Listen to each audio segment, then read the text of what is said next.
Hey guys, it's Godbars here, the self-proclaimed hip-hop historian, and this is the 390th episode of my series, where I grab a vinyl from my collection, talk about why I love it, what influence it has, and what its place is in the grand scheme of hip-hop. So while I haven't yet touched on this act in particular, I have previously covered a group that one of the three members in this trio took part in, that being Heems of Das Racist, and I'll link my review for their Relax LP down in the description below.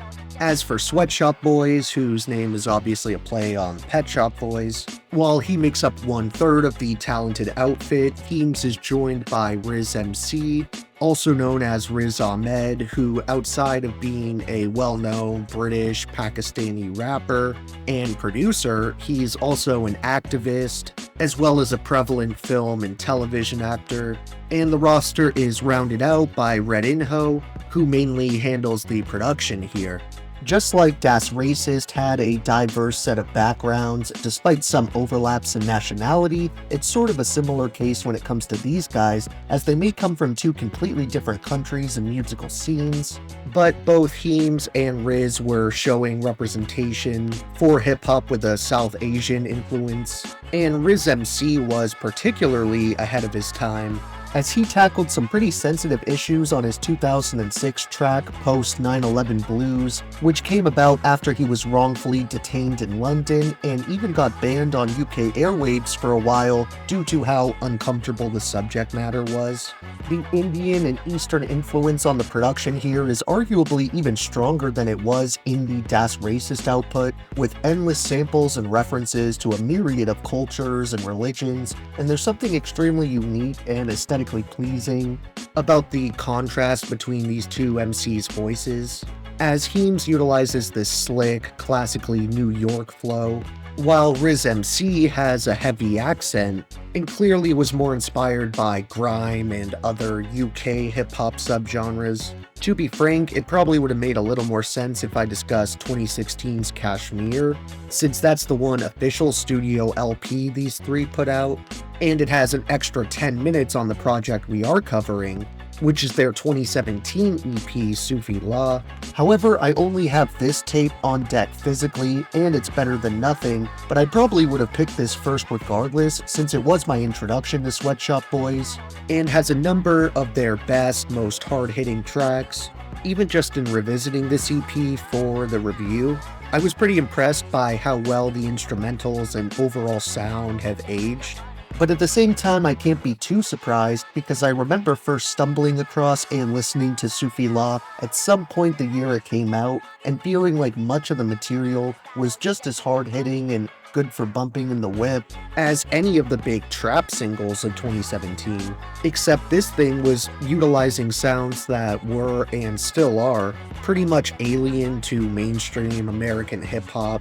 If you don't believe me, just listen to either of the first two songs on this project, which are truly what initially sold me on this EP, because it's just such a strong 1-2 punch that gives you plenty of energy for the remaining tracks. And I want to share some lines from both rappers here, using Anthem, the appropriately titled intro song, as it features some pretty solid verses from both talented MCs.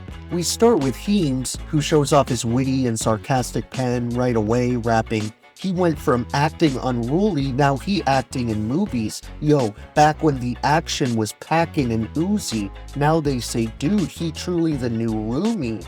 And she wanna do me cause my crib is so roomy. Yo, they need to put me in a motherfucking movie. Yes, boss, my girl look like Juhi.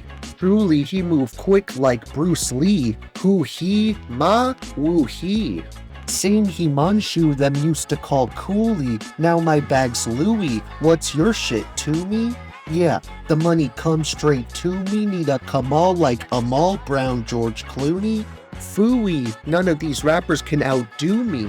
Call me Sam Mooley, stocked up on the toolie. Himanshu, he not sorry, he suri. She in a sorry like Ferrari how she moved me. Then Riz MC takes the mic for the second verse, and he arguably delivers my favorite performance on the entire EP right here, since he plays on his Pakistani background in a really creative and interesting way, which he kicks off with, I'm Packy Chan, I'm Packy Robinson, I'm Pack Nicholson. Pour brown on the rocks, I'm Pack Daniels. My vat is Packy Onassis. I'm Prince Nassim when he had it. But I'm baffled unraveling cause I still hate that I see in the mirror whenever I see my face. What if I was fairer skinned, had less of the melanin? Would I get more work or would I not be worth anything? Cause right now I'm the king of my pigeonhole. Big fish in a trickle of piss on the road. I went to hit the back of the net, but the fishermen don't want me, they let me go fresh off the boat. It gets into your head like going from Rizwan to Riz Ahmed. Did I edit myself or did I get them to stretch with the Karachi Kid on the red carpet? All of the production and rapping here is handled by the resident 3 members, so I'm just going to move right into my top 3 overall favorite moments on this one, which would definitely have to be Anthem, Sufi Law, and Need More. As for the honorable mentions, it isn't the longest set I've ever recommended, considering it's a pretty brief EP, but either way, I still want to shout out songs like That's My Girl, Zombie, and Birding.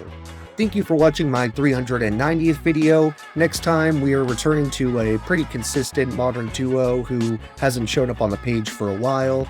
So look for that upload, and if you enjoyed, be sure to like, subscribe, and let me know what tracks off this progressive EP you enjoy the most. Don't forget to have a great day, and I'll see you next time, okay? Alright.